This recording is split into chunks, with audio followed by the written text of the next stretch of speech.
Hello everyone, welcome to the Zoom meeting. And today, Kholood and Ahmed will start the meeting. So I'm going to hand it to you.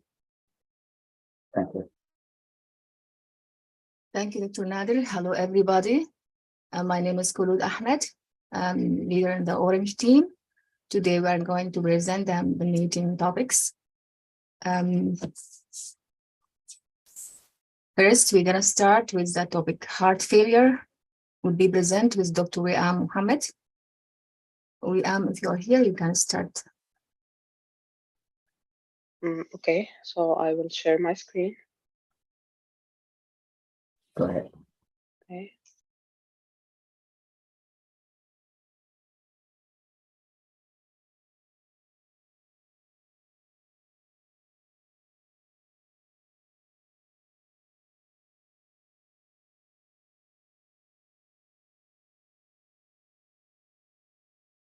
So can everyone see my screen now? Yes. Okay, perfect. So good evening or good morning, everyone.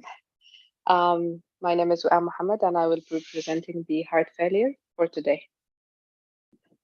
So the objectives of this presentation is that to be able to describe the epidemiology, the etiology, and the pathophysiology of heart failure, and to be able to find the clinical signs, symptoms of heart failure as they manifest in older adults, and the appropriate management strategies, and how to provide end-of-life care with consideration of individual patient prognosis.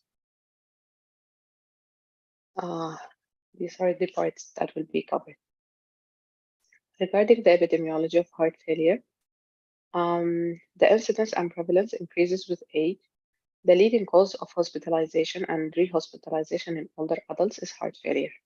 And the median age of patients hospitalized with heart failure is 75 years, and approximately 2/3 of deaths attributed to heart failure are in patients aged 75 years or older. Heart failure is also the major cause of chronic disability and impaired quality of life in older adults. Regarding the etiology, it's often multifactorial in origin. Hypertension is one of the most common causes in both men and women. The next common cause is the coronary artery disease. And there are other common causes, including valvular heart disease and non-ischemic dilated cardiomyopathy. There are two definitions that can be added to the heart failure. There is the heart failure with reduced ejection fraction, which is less than 40%. This is 90% of patients less than 65 years or older have this type. And the other one is the heart failure with preserved ejection fraction, which is more than 40% to 50%. It affects 40% of men and 2/3 of women more than 65 years old with heart failure. The symptoms and signs of heart failure in older patients, they are often atypical and non-specific.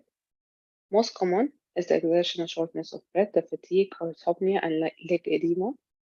Exertion symptoms may be less prominent in older adults because of a more sedentary lifestyle, and the prevalence of atypical symptoms increases with age. These like decreased mental acuity, confusion, lethargy, irritability, anorexia, abdominal discomfort, or altered constipation or diarrhea. For the diagnosis of heart failure, the standard chest X-ray remain a useful initial test for detecting pulmonary congestion and pleural effusions. It can also exclude pneumonia as a cause of shortness of breath. The other is the BMP, which is the B-type natriuretic peptide. It's a precursor of the N-terminal, pro-BMP. It's valuable in establishing the diagnosis of volume overload due to heart failure, and in particular in distinguishing the shortness of breath due to heart failure from that attributable to non-cardiac causes. But the specificity decreases with age. For the management of heart failure, the goal is to decrease the symptoms, improve the quality of life, reduce acute exacerbation requiring hospitalization, and increase the survival. Hypertension, hyperlipidemia, diabetes should be treated in accordance with current guidelines. Smoking cessation should be strongly encouraged and supported if indicated, and alcohol intake should be limited to no more than 2 drinks a day for men and 1 drink for women. Heart failure patients have long been counseled regarding the non-pharmacologic therapy. The heart failure patients have long been counseled to restrict the dietary sodium intake to less than 2 grams per day.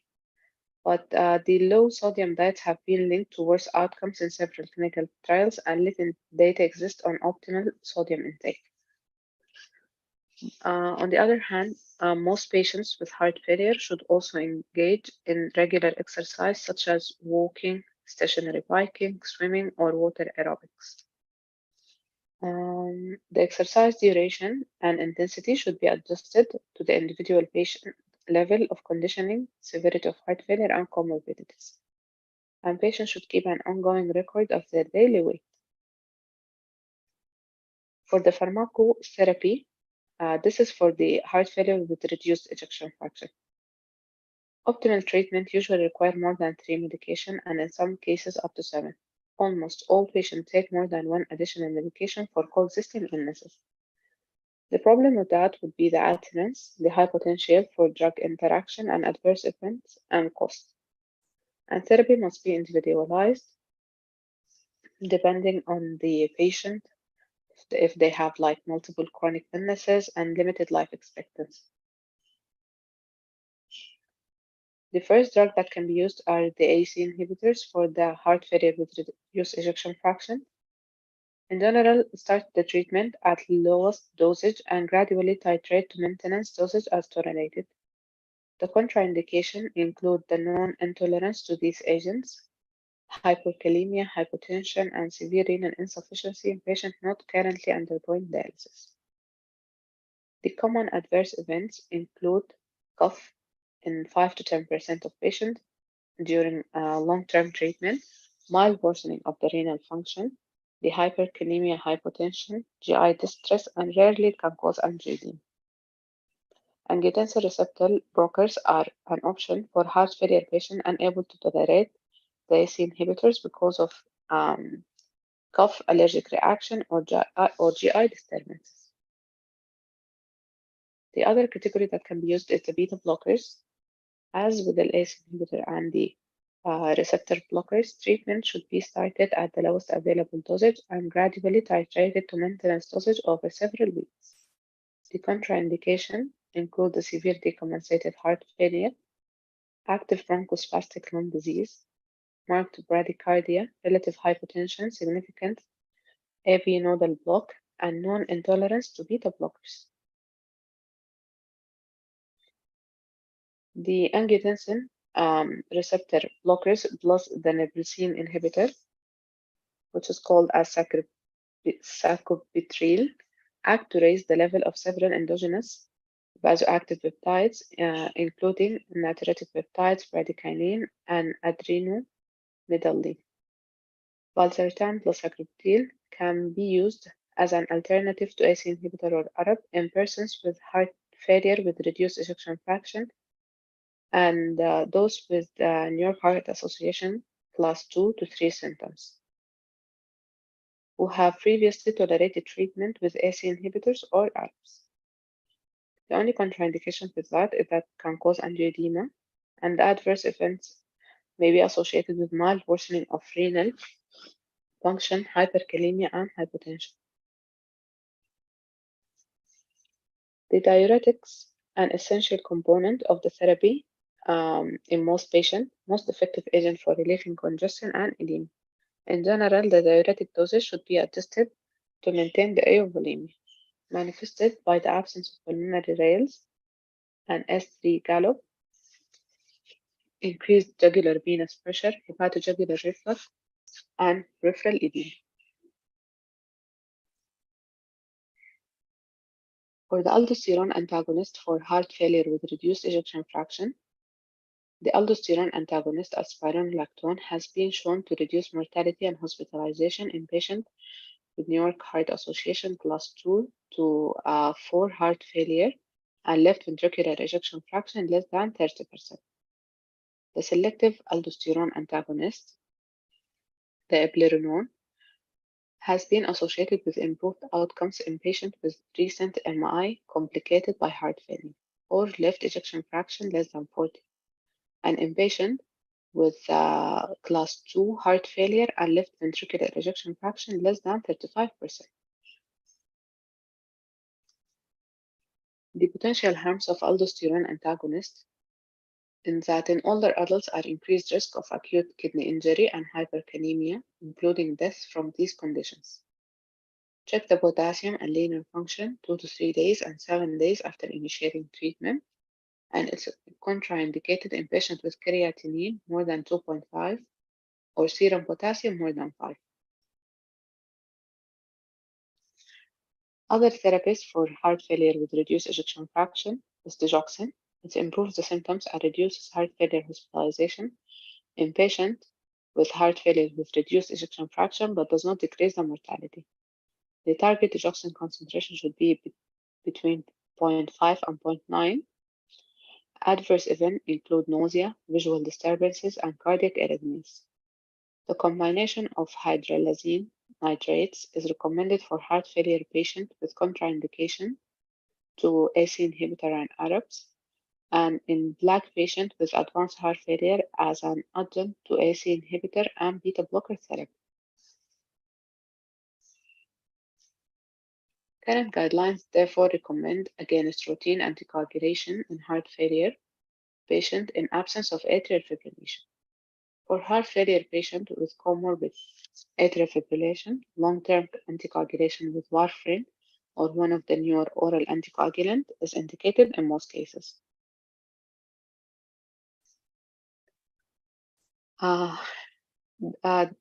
Now we are going to talk about the pharmacotherapy for the heart failure with the preserved ejection fraction.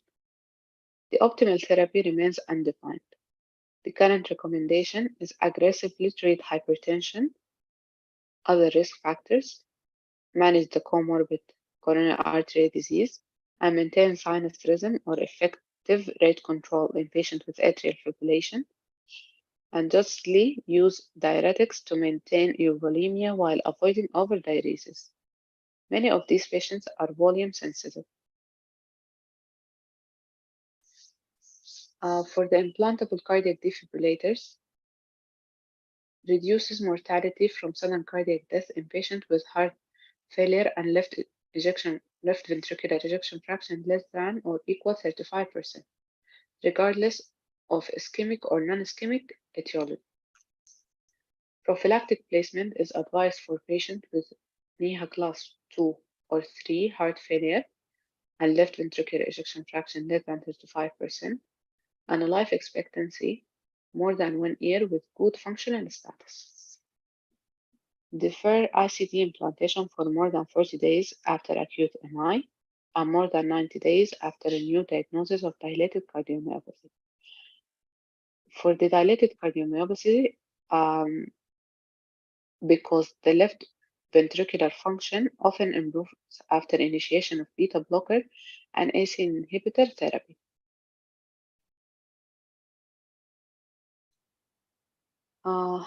The considerations related to the ICD implantation. Mortality benefit of ICD therapy declines with age due to competing risk of death. Risk of complication from ICD implantation is greater in older adults, and proactively discuss disabling device near end of life. For cardiac resynchronization, a biventricular pacemaker with one lead in the right ventricle and a second lead inserted retrograde into the coronary sinus to stimulate the left ventricle.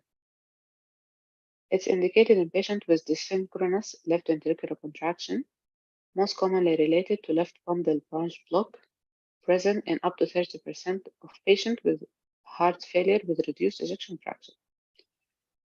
For the pacemaker, it improves the symptoms, exercise tolerance, quality of life, and survival in selected patients with advanced systolic heart failure and persistent severe symptoms, class 3 or 4, despite conventional medical therapy.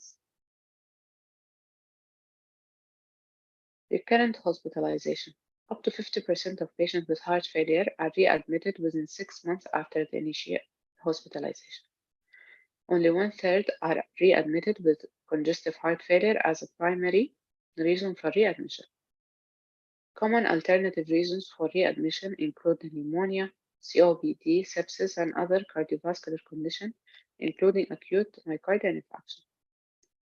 Patients who experience recurrent heart failure hospitalization should be questioned carefully and educated appropriately about the adherence of medication regimen and the use of over-the-counter medications, recent changes in weight, recent dietary choices, and daily fluid intake.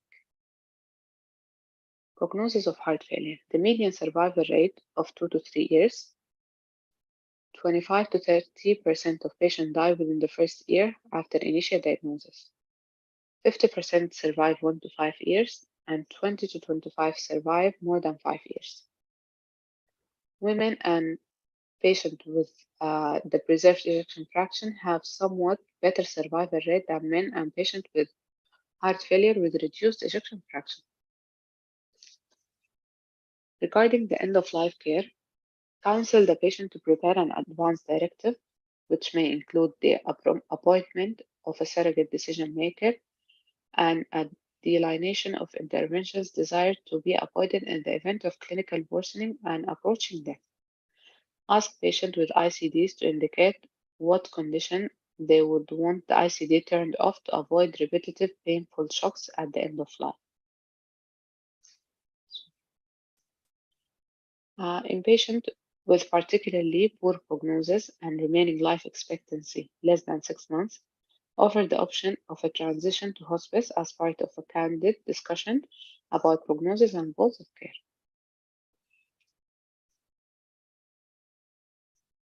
The Heart Rhythm Society do not implant an ICD for a primary prevention of sudden cardiac death in patients unlikely to survive at least 1 year due to non-cardiac morbidity. And the American Academy of Hospice and Palliative Medicine states that do not leave an ICD activated when it's inconsistent with the patient or family goals of care.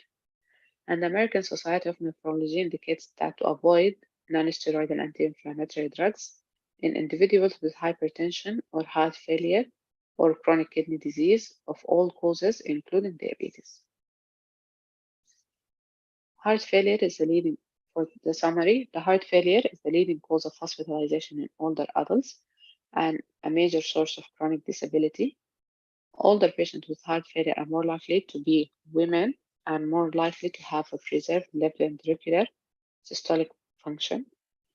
ACE inhibitors, ARBs, beta blockers, aldosterone antagonists, and in selected patient hydralazine nitrate reduces the morbidity and mortality from the reduced ejection fraction. Non-pharmacotherapy for heart failure with preserved ejection fraction has been definitively shown to reduce mortality. Optimal management of heart failure in older patients often require a multidisciplinary approach. And now for the cases.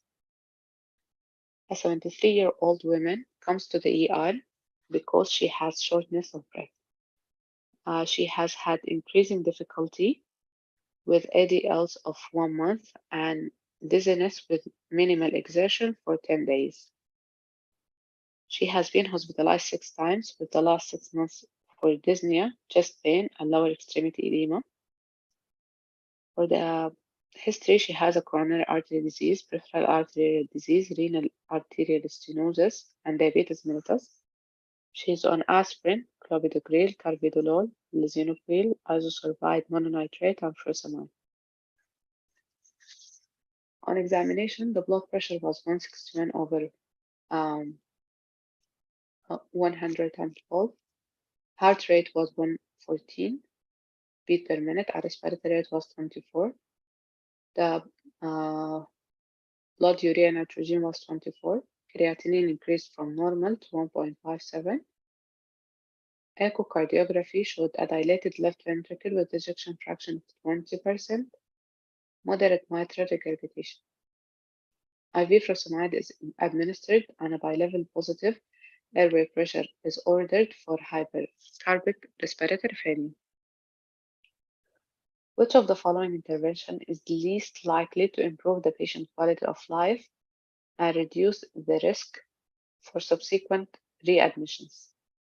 Palliative care consultation, enrollment in a heart failure disease management program, initiation of IV inotropic therapy, and initiation of sacroctyl valsartan.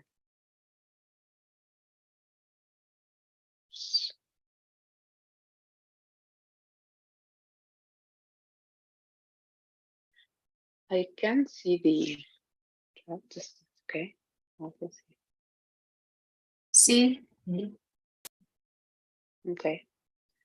The answer is C.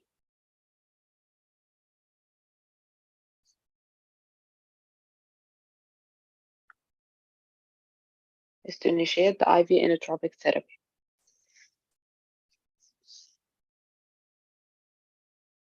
For the second case, a 77-year-old man was discharged 1 week ago from a nursing facility where he recovered from below the knee amputation of his left leg. At the nursing home, he gained weight and mild ankle swelling developed. The medical staff added butyramide to his drug regimen. Since returning home, he has had increasing dyspnea with activity and orthopnea. The edema has progressed in his lower extremities with possible dehiscence at the amputation site. For the past medical history, he has ischemic cardiomyopathy, ejection fraction 42, coronary artery disease, diabetes, peripheral vascular disease. The coronary artery disease is 4 vessel, was covered 10 years ago. Medications, he's on aspirin, hydralazine, azithromycin dinitrate, insulin, and the 2 types, and lisinopril, and the bumetanide, and carvedilol. In the examination, the blood pressure was 129/70, heart rate 77, and respiratory rate 18. Bilateral edema in lower extremities. The BUN was 27 and the GFR 57. Which of the following would be the least appropriate for managing this patient congestive symptoms? Restrict sodium intake to less than 1.5 grams per 24 hours. Restrict the fluid intake to less than 2 liters in 24 hours. And double the dose of the bumetanide. Add metolazone 5 mg daily.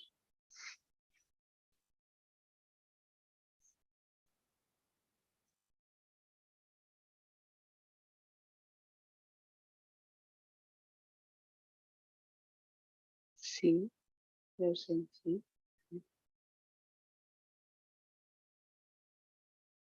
The answer is A.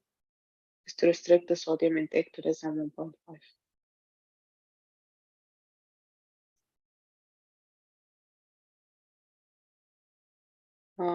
If you want to see the explanation why this is the right answer, it says that because where is it?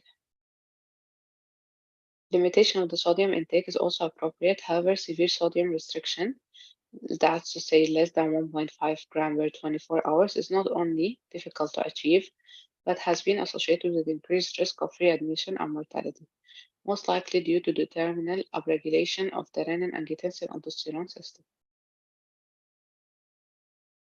And that's it. Thank you for listening.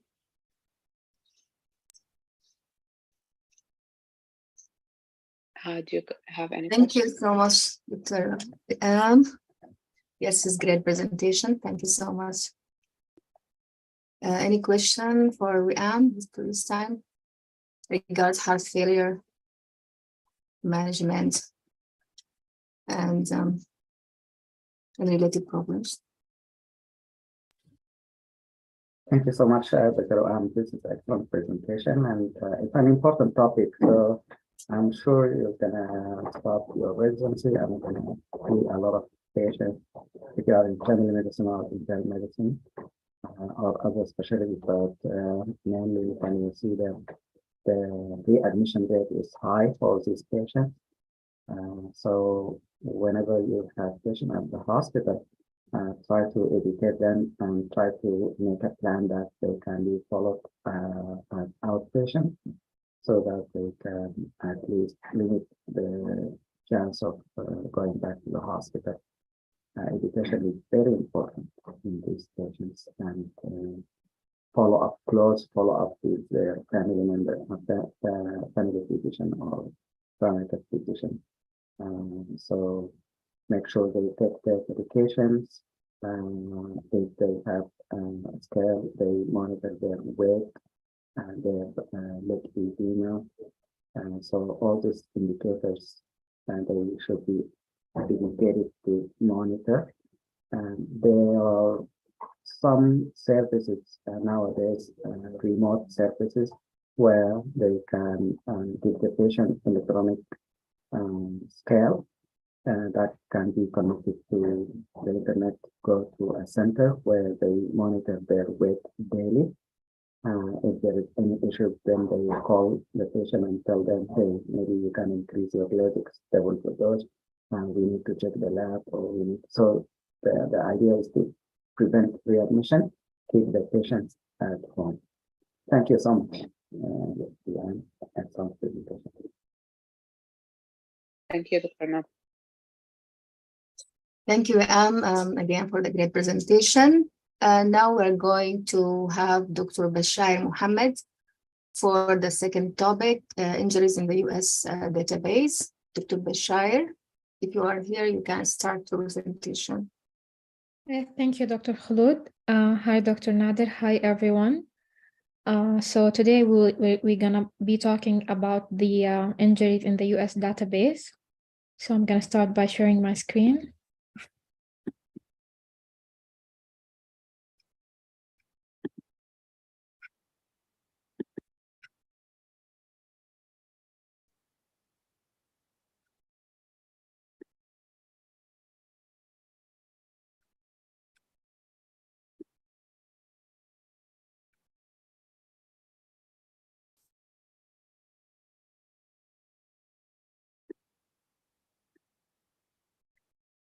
You can see my screen? Yes, we am. Sorry, Bashayer, we can see it. Go Okay. ahead. So I'm going to start by a brief introduction about database in general. Database is a systematic collection of data. It is information that is set up for easy access, management, and updating. Computer databases typically store aggregations of data records or files that contain information such as sales transactions, customers' data, financials, and product information. So that the databases in general make data management easier. The database we will be talking about today is called Whiskers. It is the TD's Whiskers. It is an interactive online database that provides fatal and non-fatal injury, violent death, and cost of injury data. Researchers, the media, public health professionals, and the public can use Whiskers data to learn more about the public health and economic burden associated with the unintentional and violence-related injury in the United States. So today we're going to learn how to use this tool to gather information regarding the injuries. Here we have the fatal injury and violence data, here the non-fatal, the leading causes of death and injury, the new cost of injuries, and here help to use and guidance to use the injury data. So we will start with the fatal injury and violence data.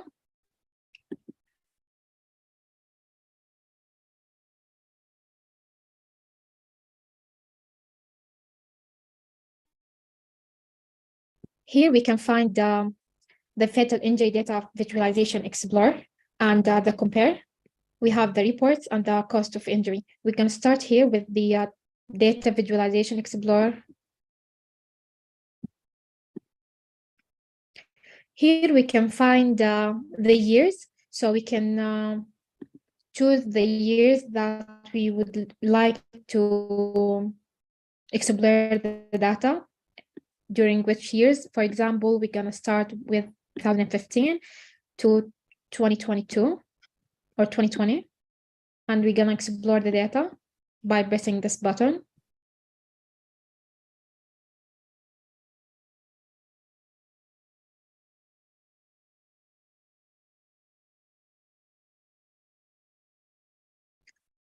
So now here we can see the number of deaths during this period of time and the population, the crude rate, the age-adjusted rate, and the years of potential life lost.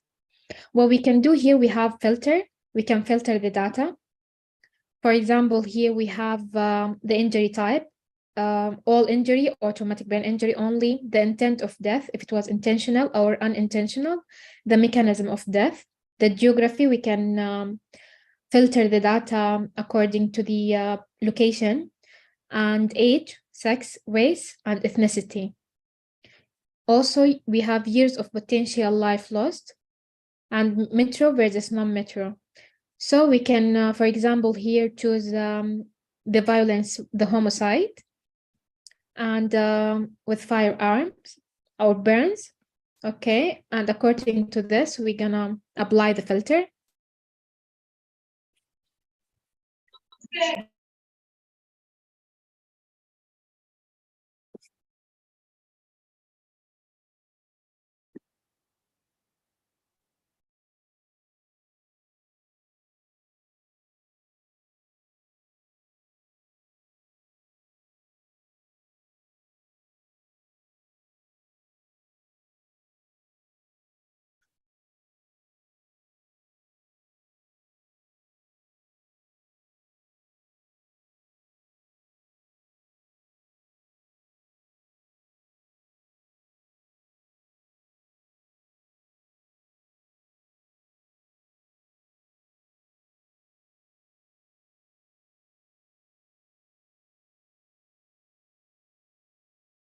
Okay, here we have the homicide-related data.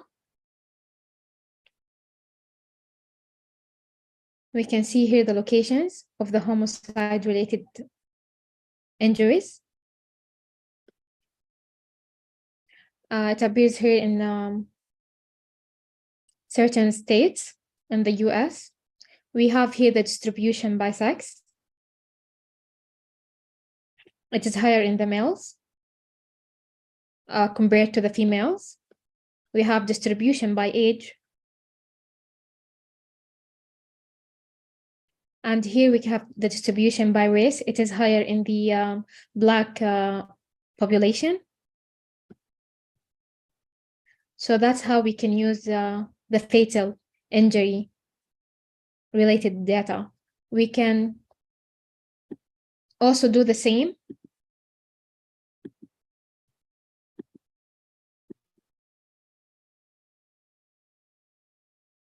with the non-fatal injury data. But here we have also we can compare the fatal injury data. We can use the cause of death to compare, or the states. So I'm going to choose the cause of death. Here, for example, the intent of death, we can use also the homicide, and the mechanism of death. We can choose also firearm, and we'll add this to the cause of the death.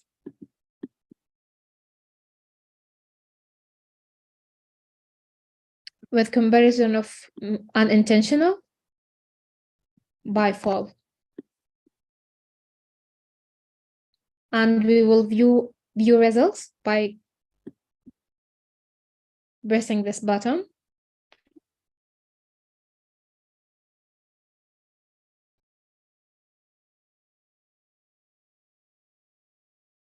So here we have comparison between the two causes of death, the intentional and unintentional.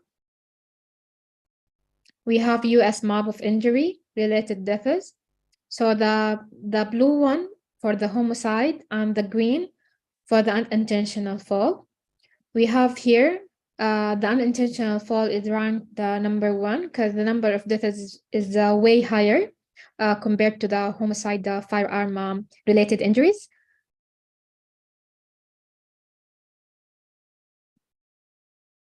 Here is the comparison distributed by sex, and here by age, and also by race and ethnicity.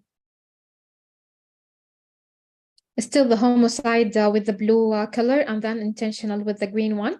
We can find that the Black ethnicity had the higher homicide deaths rate per 100,000 compared to the unintentional fall. Here we have this graph that shows deaths over time, the homicide firearm compared to the unintentional fall. The unintentional fall is way higher here compared to the homicide firearm from 2002 to 2020.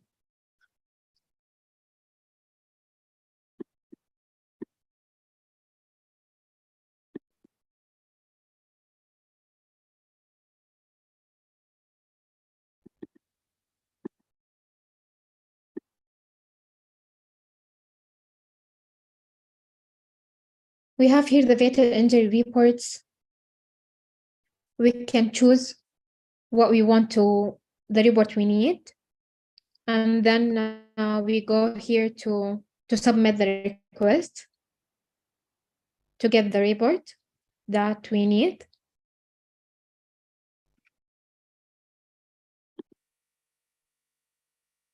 Here we have the cost of injury, a number of injuries and associated costs. It is divided here by mechanism, if it is cutting, drowning, fall, fire, or and so on. And the intent, if it is unintentional or homicide, suicide. So we have here the number of deaths and the medical cost, value of statistical lives, and combined costs. We can compare here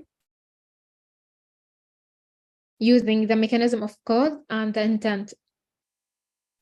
For example, we can compare the cutting and piercing compared to drowning.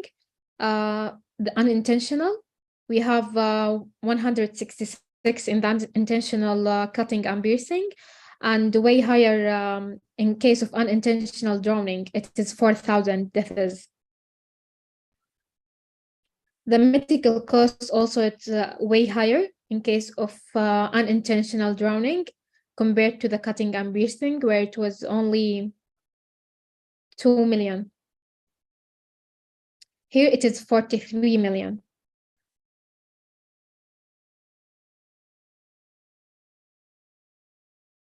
We can here use this to change the selection of the data.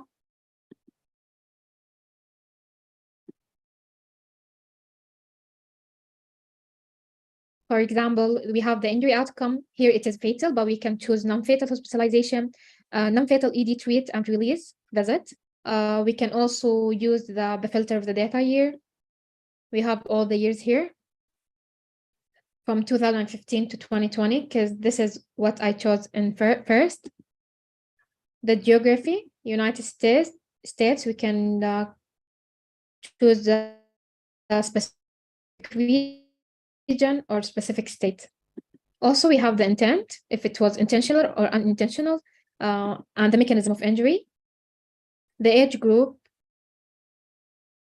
the cost measure and the cost type, the sex, and the report layout, and we can submit to get the cost of injury.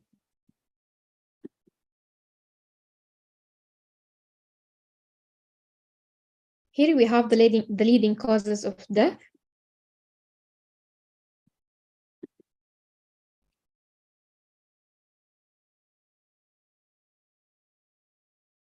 So we have in the US 10 leading causes of death.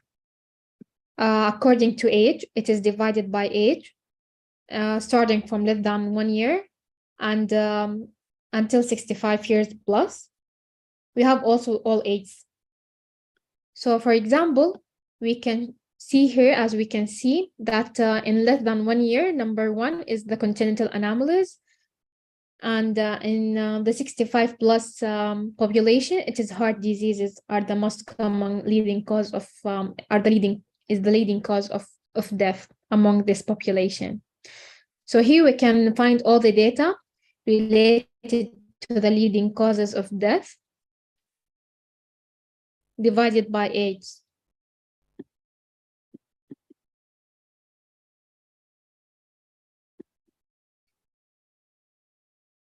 We have also data of years of potential life lost and the leading causes of death report. Here we can also submit a request to get a report about the leading causes of death.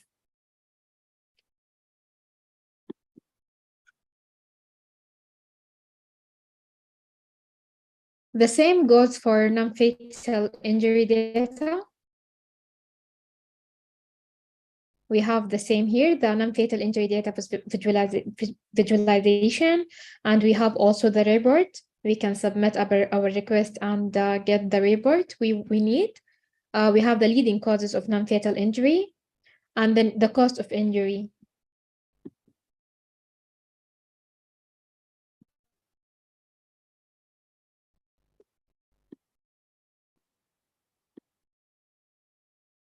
We're going to try here to use the leading causes of non-fatal injury report. For example, the year range, we will choose the year 2000. And we're gonna choose females, for example.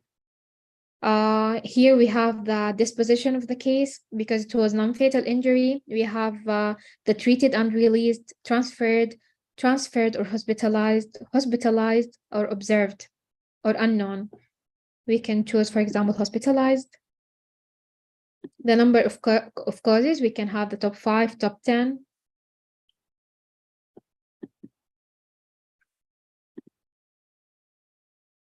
The display options in the report, we can choose printer friendly or text only.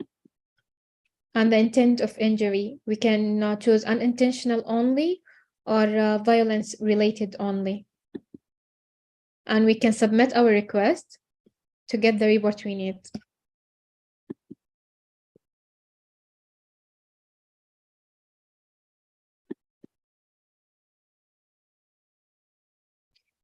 Here we have the leading causes of death and injury, as we mentioned, as I mentioned before, and the cost of injury data.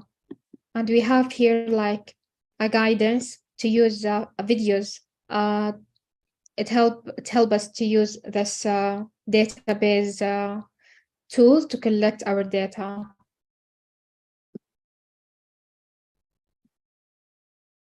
And that's it regarding the injury database in the US.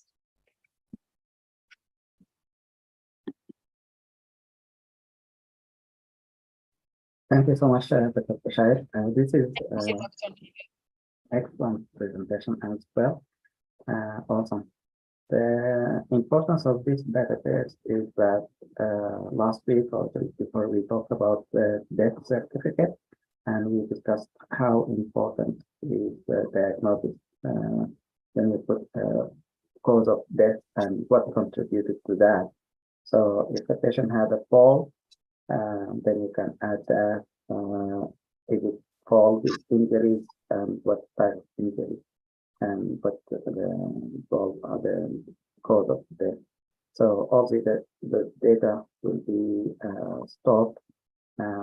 One part of it is injury prevention and control database. This is a good example of how they accumulate or collect all the data from all the states and put it in one place. So for us as a researcher, I think we have a lot of data here. We can come up with some ideas and then we can run any queries or questions to collect the data from this database. One example, we compared falls in nursing homes in the past, like 2 years ago when we started. We compared it before and after COVID. So before COVID, how many people had falls and those things like, and then compared during COVID, did that increase or was it similar? So now we have this database for the whole US. It's not limited to nursing home residents, so we can repeat the same concept. Let's compare the year 2019, 2018 before COVID, and see the incidence of falls injuries, for example, and then compare it after COVID, after 2020, 2021. And then you can get some posters or abstract something like that. So similarly, with the suicide, we have a couple of abstracts in the past that familiar and accepted. So the data here is national. So you have a lot of data. When we used it in the past, we used a small county data set in Indiana. So now we have the national data set or database, so we can look at the 5 incidents of homicide or suicide, and then compare it with male, female, age. These are available for you guys. And the other part, which is useful when you talk about any topic, let's say you want to write an abstract or you want to write a paper, one of the parts you will talk about in the introduction, the effect, the impact of this, let's say, falls. The impact will be the injuries, the fatal side, but also there is a cost associated with that. So economically, what the impact there. So this database will help you as a reference, let's say, falls, when you write your introduction about falls, for instance, you will say falls is common in older patients, it's related to injuries resulted in whatever. And then there is another component. So next sentence will be also it has economic, significant economic implications. And then you can put this reference as your reference that it costs a lot, if that makes sense. Before the previous talk was congestive heart failure, we were talking about readmission. So congestive heart failure by itself, it costs a lot. But when the patient goes to the hospital, treated there, and they go home, come back to the hospital, so the cost of readmission is increasing. So the government wants to reduce this cost. This is why they did some analysis using similar data. And they come with the idea that if we monitor patients at home and advise them with monitoring their blood, fluid intake and weight, and increase the diuretics if needed, something like that. So close monitoring will help reduce readmission. Then it will reduce the cost of the patients with congestive heart failure. So similar concept. So they use the database. The hospital database, there are different ones. We talked about that in the last a month ago, and the inpatient national database. Also, that's a good option for you guys if you want to come up with some ideas for some research. So the data will be there. You just run the query, and then you can finish up the abstract if you want to write an abstract or write a paper. Thank you.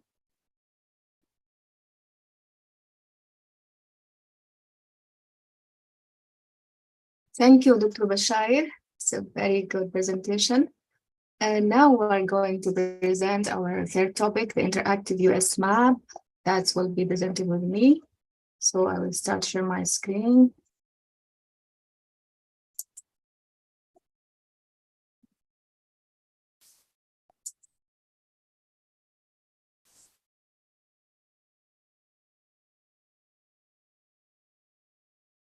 Can you see my screen?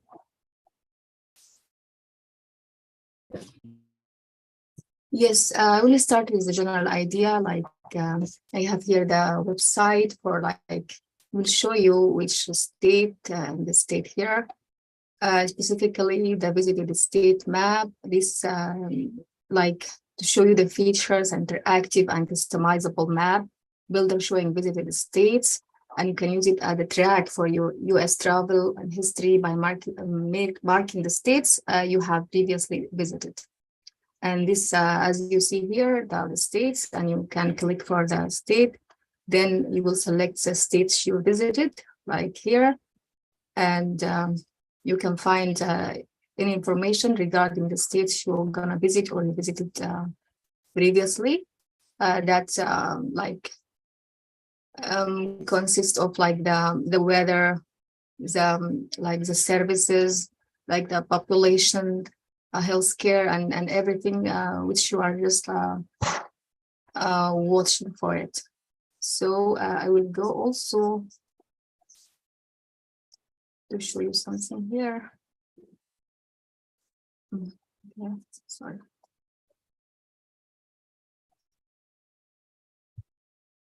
There we go.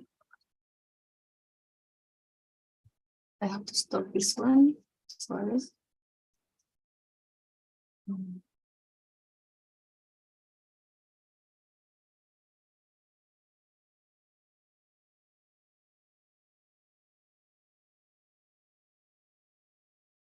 For that, I have to write it down. Thank you for your patience. Now, you see my screen here. So this is like a short illustration of the US map, interactive US map.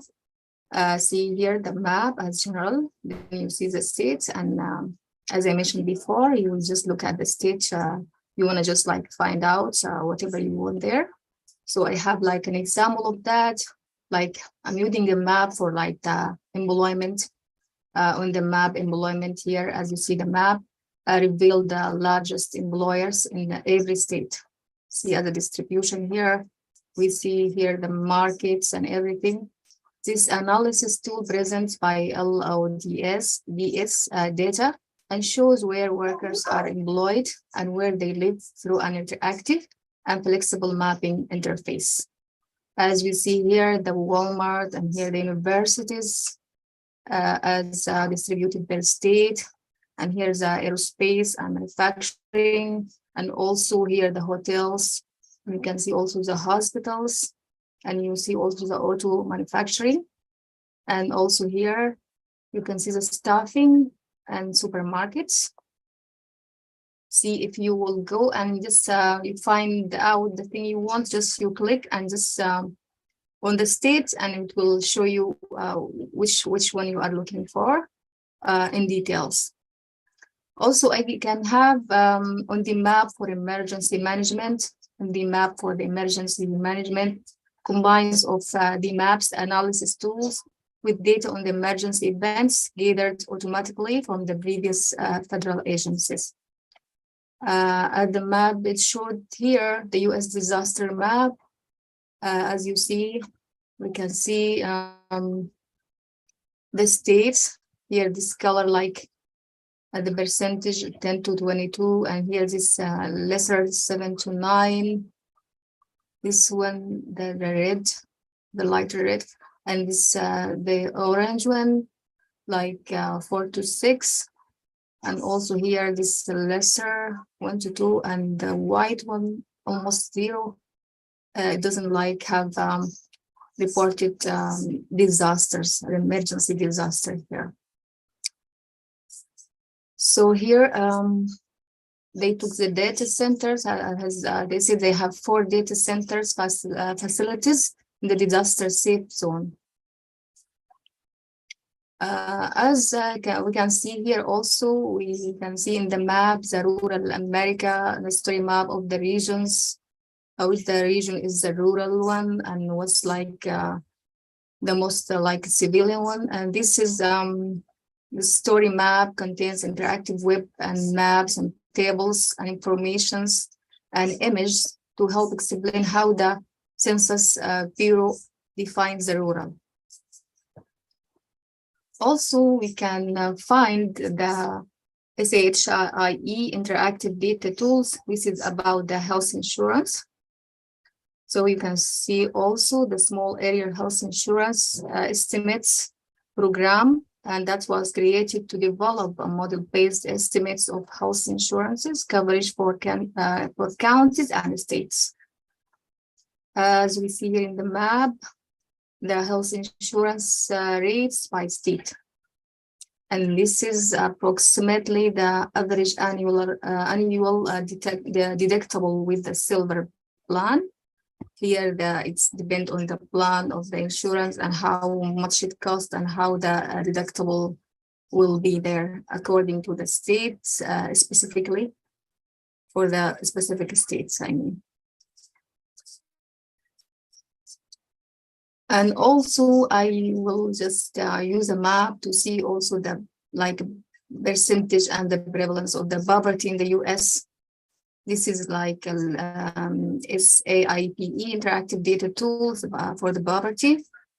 And this will show the small areas of like the low income and the poverty estimates map viewer to provide the ability to quickly and easily view small areas model data in the map form. And as we see here, the state and the below poverty lines, here this the light yellow, like beige, is 1 to 10, and this one 11 to 14, and this one 15 to 18. These all the states, and you will see the 19s to 20. And also 20 to 25, and you see also the 26 to 33. You will see also the biggest percentage is red, 34 to 53.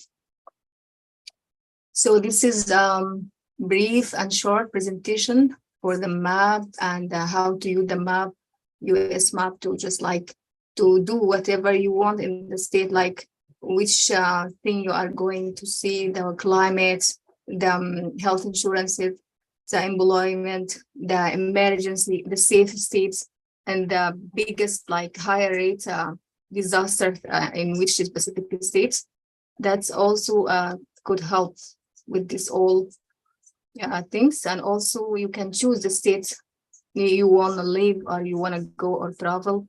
And that's all can be there. You can find it in the interactive US map.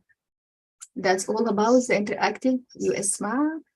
So I hope it can help. Thank you so much. Thank you so much. I really appreciate it. This is a great tutorial, and I think it's a tool that we can use. Again, this is an interactive map that you can use in your final posters or maybe your presentations. For instance, as Kholood mentioned, for the disaster, or let's say with COVID, when it started, first cases were in Washington, and then New York, we have a couple, and then it's distributed after that, maybe California, maybe Florida. So you can use the map when you are talking about something like incidents, consequence, events, and you can remove it if you want to. I think you can click or something, or reset it so that it will be without the data. You can download the map and add an image, and then you can use this image in your graph, for example, in your abstract. A couple of weeks ago, we presented about the fellowship, and I can use similar map to indicate where you now in the US. For example, some of you might be in Michigan, some might be in Chicago area, Illinois State, some might be in New York, and maybe Pennsylvania. So I will use this map, and I will, if I want to talk about the fellowship, I will say our fellows located in this area during our last meeting, but they can move around, and this will help me demonstrate that it's virtual, it's mobile, whatever, something like that. So it's a good option that you may use down the road in your course research or your talk or presentation, actual presentation. There are different ways to do it. Kholood mentioned one of them. The website, I mean, there are other companies that offer similar service. Some of them might be free, some of them might be costing money. But I think Google itself has their own map. You can also create one. Thank you. Thank you so much, Dr. Nader, this informative presentation, and this is very nice feedback from you. And also, if no questions, we can go for the last topic in this meeting. We have improving driving in ADHD. Will be present with Dr. Mafaz Ombada. Mafaz, if you are here, you can just Yes, join. I'm here. Yes. Okay. How are you? How's everyone? Hope everyone's having a good day. My name is Mafaz. I'll be presenting the last topic of the day. Can everyone see my screen? Yes, go ahead, Mafaz. You can see it. That's great. So now we're going to speak about improving driving in ADHD.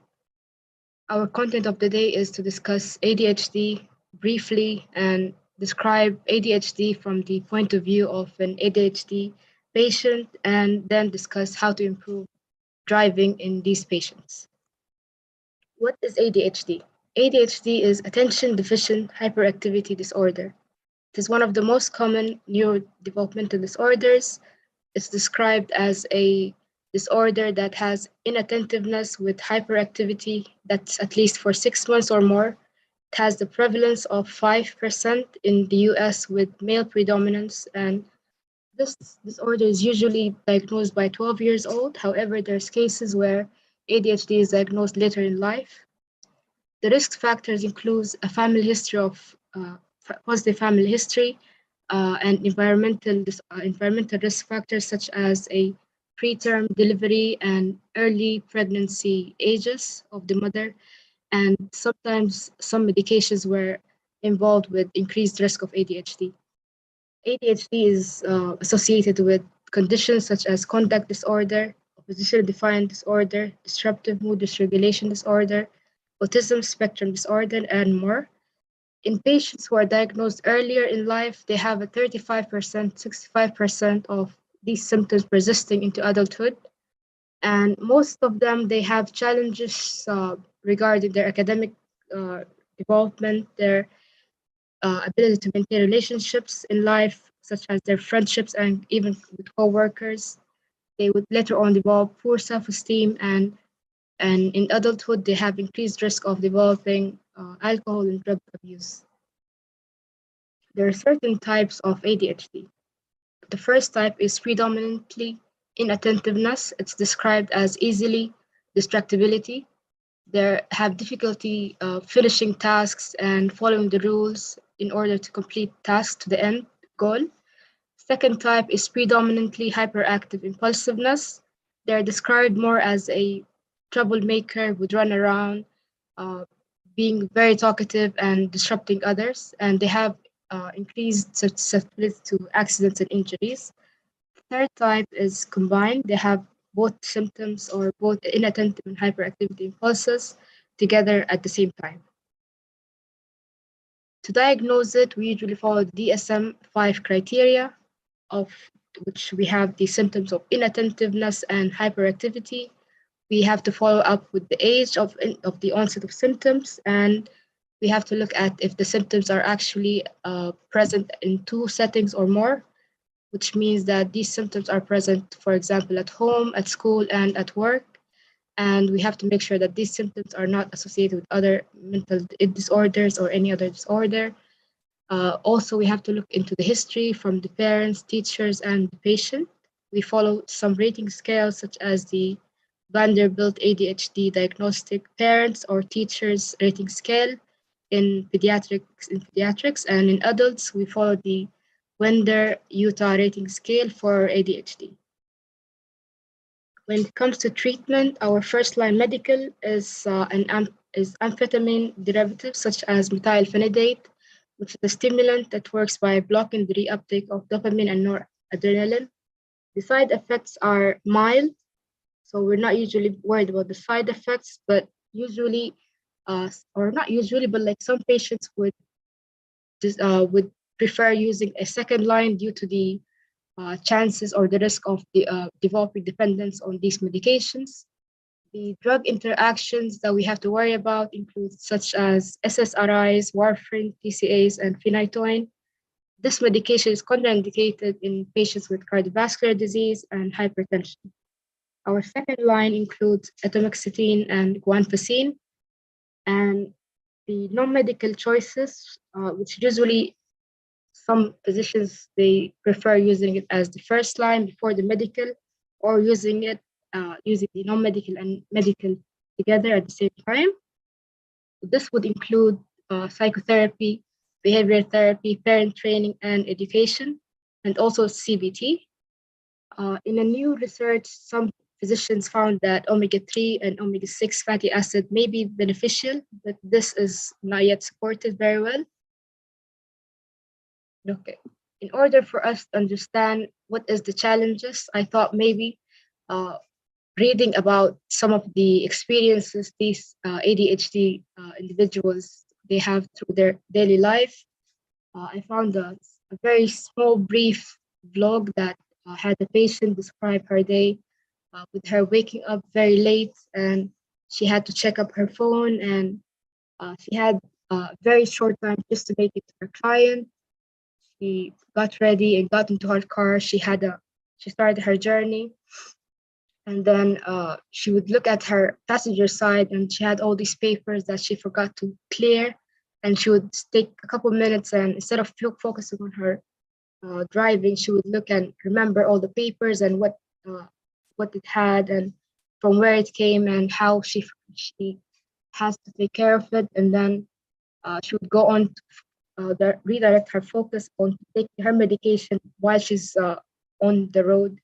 And she just took her medication. She was hoping that maybe this medication will work or have a fast action in order for her to focus with her client. And once she was there, she had unfortunately she wasn't able to focus at first. So she was all over the place. She focused on the other tables next to her clients where they met at the restaurant. So she focused on everywhere around her until the medications kicked in, and she started focusing with the client. So from this kind of like short story, like I thought that this ADHD patients, they had a problem like solely due to distractions. So in order for us to kind of debunk these challenges during their day, it's always related to their distractions. So our topic today is how to improve driving in ADHD.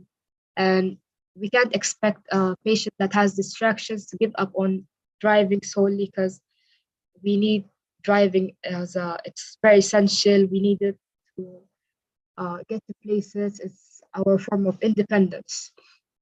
But distractions can be fatal.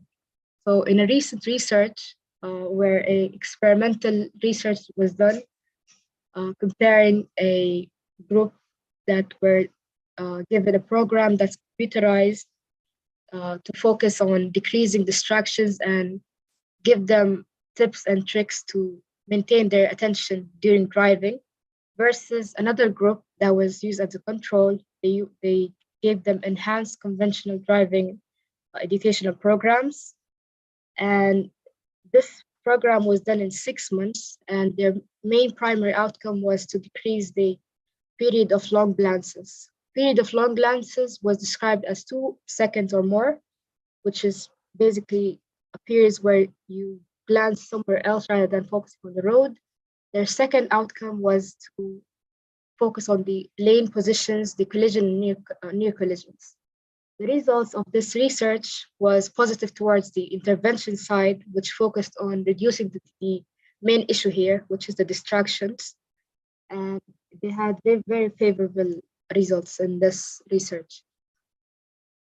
Some strategies or safety strategies for ADHD patients to give is to remind them to always take their medications, to reduce distractions such as driving while texting or using their phone.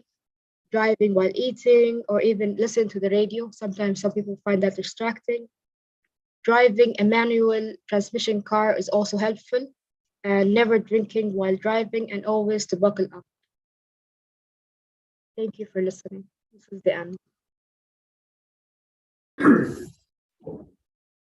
Thank you so much. This great, also short, Thank you. concise presentation. Very informative and very useful. It's an important topic in driving as far as we are concerned about special group, as mentioned in this discussion about ADHD. But when we're talking about, let's say, other adults, driving is a major task, and some of them might have trouble with. So here maybe you can share your input as far as how we assess and how we can help them. When they do the rehab, we assess for driving, and I think we can offer some help there. Here, you with us.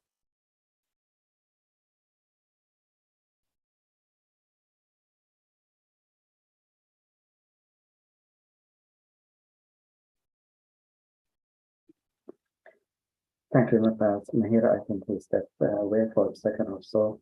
But when we do physical evaluation, we see the patient, how they move around, how they are able to ambulate, but we need also to assess then how to get in the car, how to get out of the car, how to maneuver the car. Mahir, when you are ready, go ahead. Yes, sorry, Dr. Nare. No worries. So, were you asking about the transfers to the car and all that, right? Yeah, when we assess patients, when they come to the therapy, when we assess also them to how they can get into like the car and how they fight therapy. Yes.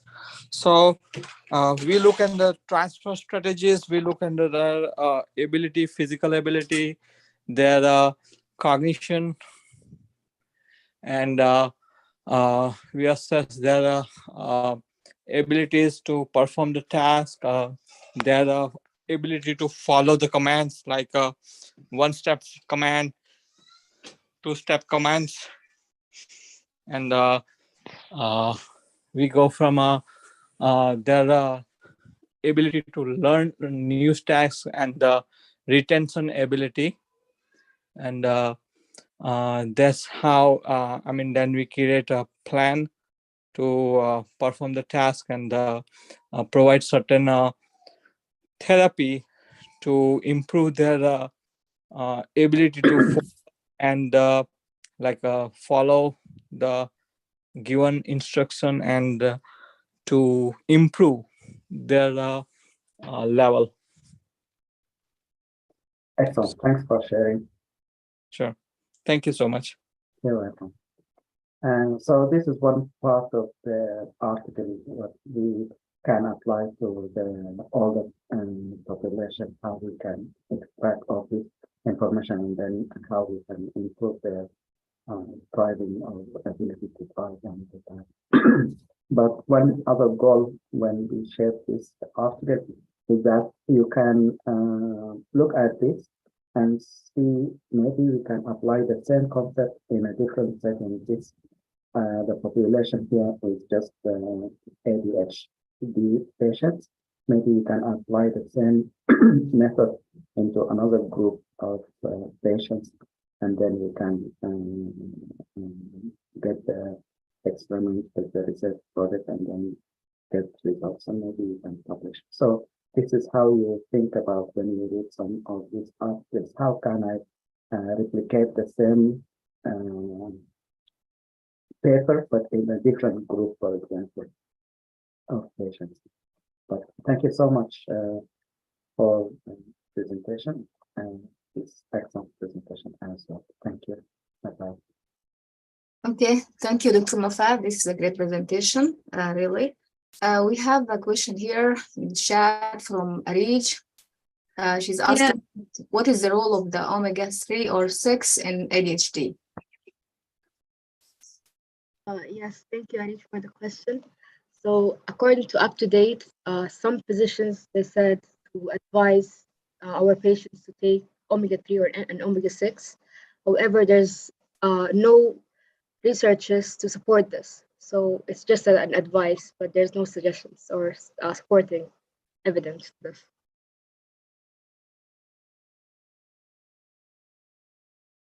Arij, if you are here, if you can talk, you can go ahead. If you cannot, I can have your question. I think Fast. Yeah, I found, I'm looking at Google, I found a randomized control trial for 12 weeks about the use of omega-3 and omega-3 fatty acid and the complementary intervention for ADHD.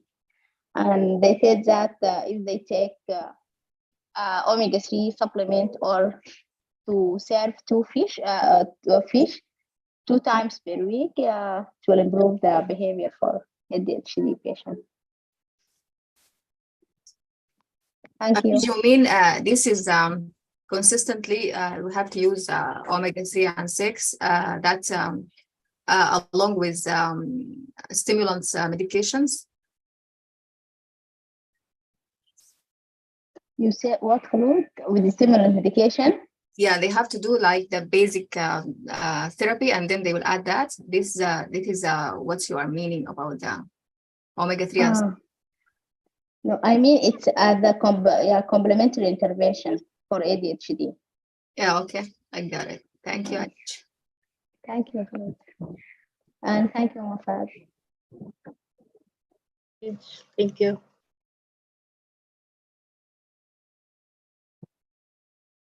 Okay, any question for Mafaz or any question regarding the presentation as general?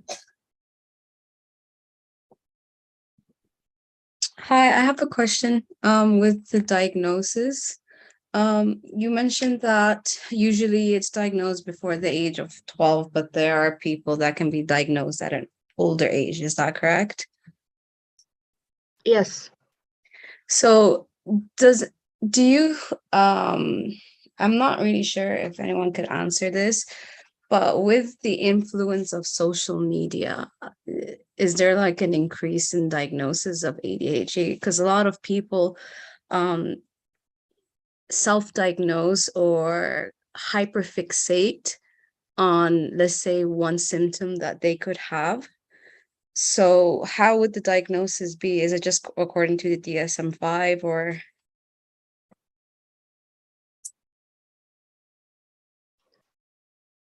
That's a very good question. But I think if we compare ADHD with self-diagnosis regarding, for example, depression, so many people would say, I'm depressed, but then they don't meet all the criteria.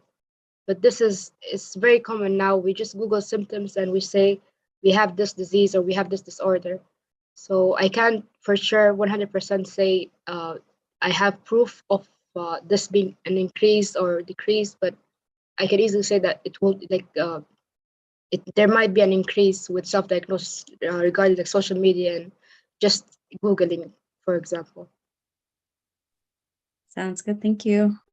Thank you.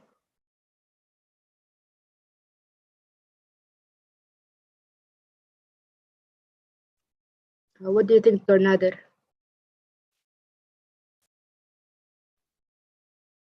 Sorry, can you repeat the question?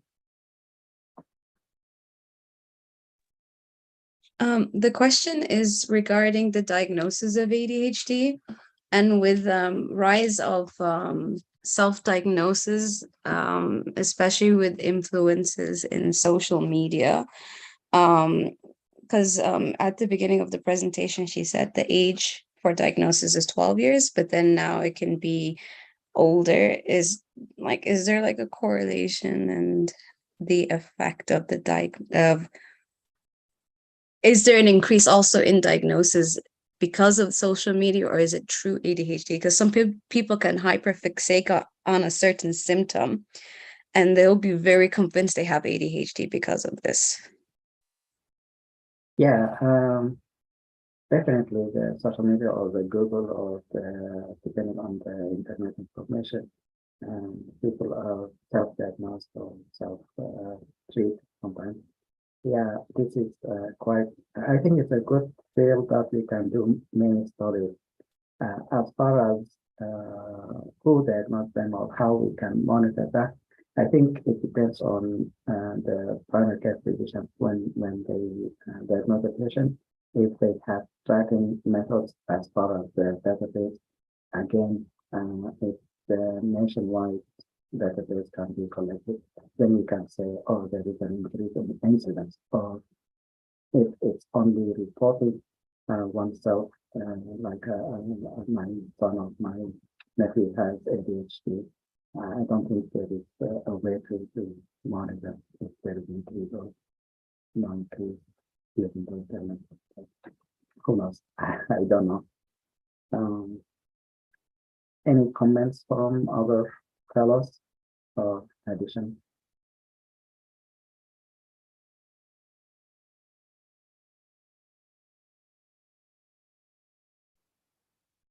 If no more, we can jump to the next section. So for the update, it's I don't see her here, but she was traveling. So Sam and her group or her team presented their poster, I think 2 days ago, about the case report. Anyone of her team here to discuss or to share with us?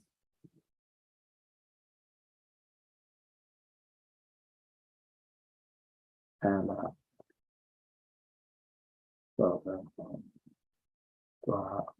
share that.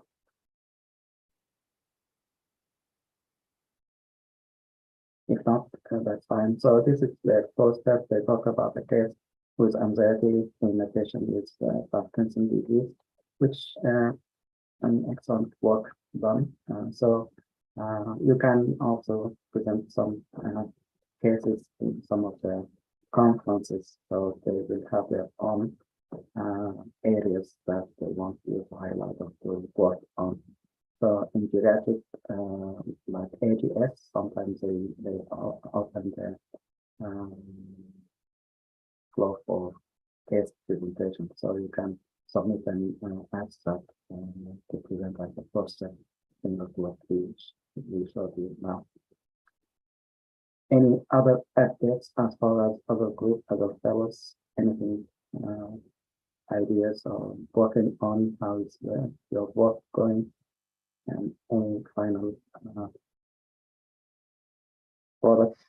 Hi, Dr. Nader. I'm sorry, Hello. I'm one of Dr. Nafisa's team, but I don't have a voice. I have bronchitis, sorry. Yeah, I'm sorry. How you feel, well? Yeah, so we submitted 2 case reports, actually, the one about the Parkinson and the other one about the MF, the lymphoma. Yes, but I didn't know that we got one accepted. We have one accepted. I just checked it last week. Sorry if you guys can hear me. I know my voice is bad. I hope you feel better soon. So yeah, just I got an email from Sam. So she said next week she will share her experience. So we'll see how it goes, or how did it go for her. So good job, everyone, and good luck with that. So anyone else wants to share? Other? Go ahead, if you want to add another comment. No, thank you. I don't have any comment. Thank you so much. We have another abstract actually that we submitted, the one about the YouTube. Yes, So, but I still didn't get an email about it. So we're waiting for that, I think. So hopefully we'll hear good news soon. Right, I hope that too. Thank you, Dr. Nader. Thank you. Anyone wants to jump and let us know about the update? I hope everyone is involved at least in one project by this time. Hopefully everyone involved in one, at least one project, and working with the group. Again, if you don't have any project, if you have ideas, share with me. If you don't have ideas, let me know. Maybe you can join a group of teamwork that already started a project, or we can start a new project for you, and then you can create a team for that project. So please keep me in touch and let me know. Thank you, Dr. Nader. You are so helpful and supporting. You're welcome. Sure, we'll So, let you know. Yes. Anyone else wants to share their experiences as far as interviews? How did that go before we finish this meeting? Yeah, go ahead. If you want to share. If you guys can hear me well, I can share my experience in the interview I just had. Go ahead. Sorry about this. Okay, Ragda, we can't hear you. Just Yes. Well, you- honestly, my advice, since I did the interview, when they asked me if you have a question for us, when I asked them, would you please provide me with advice to prepare for the residency? This question told me about how I made in the interview. Like when I asked this question to the one of the faculty, she said, you already have all the character that's good for the residency. So that tell me that I did good in the interview. And when I asked this question to the PD, he gave me really good advices about it. And when I asked it for another faculty, she said, you are so visible, and that's what we need for residency. So this kind of question, it would tell you how they feel about you. So I guess go ahead, everyone, and ask it. Like, if you don't mind, please provide me with advice that can help me to prepare for the residency. Other than that, it was really friendly. The only weird question that I had, they asked me if you were about to go to the White House, who would you take with you? And that's not include a family member.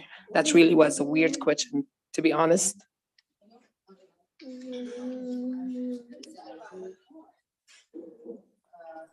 Take me with you. Who did you choose, Ragda? Well, honestly, I was surprised about the question. So I was just like, well, after I serve my residency, I will see which of the residents is interested to go, and we can gather up and go together. So I just make it like, a sense of humor to show them that I respect everyone, like choices. Excellent. Yeah, that's great, Ragda. Good luck with the interview. Wishing you all the best. Yes. And actually, Dr. Nader, I want to ask you a question. This same residency interview, they sent me an invitation for the on-site visit, but I'm all the way in Saudi Arabia. So do you suggest that I need to cut my vacation short and go for it? Did they mention when? Yes, You they can go. in January. They gave me like four dates. And the only thing that's concerning, they didn't invite everyone. I know 2 people who did the interview at the same program. They didn't get the invitation. So I don't want not to go, and they think that I'm not interested. But still, my vacation gonna end all the way till February. I think you should cut it. You will get more info, vacation down the road. If I were you, I will stop my vacation and come and finish your vacation here. Okay, then I'm gonna cut it short. I cannot risk it. Yeah, I wouldn't if I were you. Yeah. Good luck. All right, thank you, Dr. Nader. You're welcome. Good luck, Ragda. Good luck. Thank you.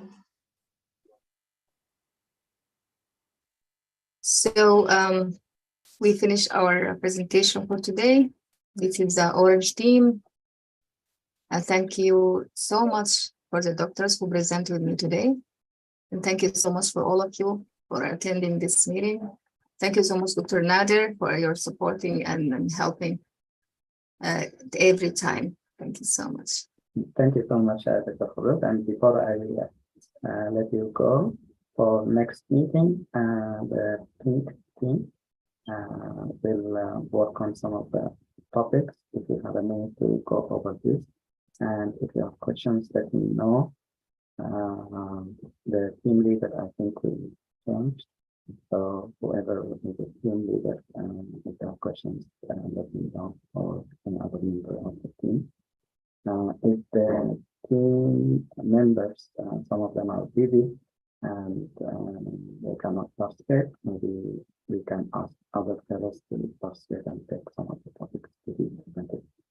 Thank you, everyone. Have a wonderful day. Thank you. Thank you so much. Assalamu alaikum. Have a great time. Thank you. Thank you. Thank you so much. Thank you, Dr. Nader. Thank you. Dr. Ahmed. Hello, Dr. Nader. How are you? Very good. Thanks. How are you? I'm fine, thank you. Excellent. So tell me more about the, excuse me, the app. So we are doing great as a team, actually. So I realized that working in a team is way better than individual work. So I had very nice suggestions from my team members. They also paid attention to details that I have not noticed myself. They also now understand how to add buttons, images, and other different features to the screen. For example, Sobia suggested that we add a user guide to guide users how to use all the different features. Asma added the herbal medicine interactions with warfarin in the information section. She also added a disclaimer to notify everybody that this app will not substitute medical professional advice. Akila also added how different medical conditions affect different INR ranges. Iman had a very interesting suggestion, but I'm not sure if it is applicable or not using Glide. She suggested that whenever a patient opens or unlocks his phone screen, a notification pops up just to remind him to take his medication. So I'm not sure if that is applicable to Glide, because what I know is this is only applicable to coding. I'm using a coding programming language or something like that. So this is all about the updates. We are doing so great, and I had a great team, actually. They are so excited about the project. I'm very glad to hear that. And this is great. Excellent, excellent work. So continue working on that.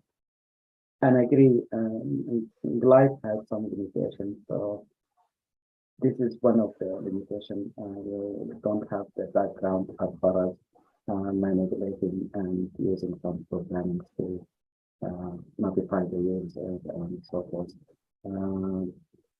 One thing you can do, however, we can play around with some programming using Excel if it's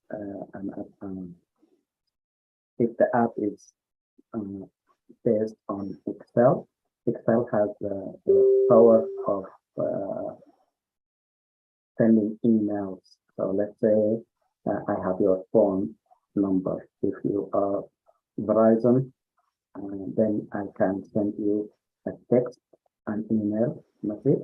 It will go to your phone number. So it will show up as a text message. This way you can get a reminder that the patient can get every day in the morning or in the afternoon to take their medication, for example. And you can click yes, no, or whatever. So you will know that they took their medication. That's a great suggestion, Dr. Nader. We're going to try doing that. It needs some tricky way of doing the it's like the background of the programming for the sending the email and so forth. But it's doable. Thank you. Thank you so much, Dr. Nader, and thank you for the great opportunity. We are enjoying this application, actually. I'm very glad to hear that. Excellent. Thank you so much for the update, and thank you, everyone. Any other questions for everyone else?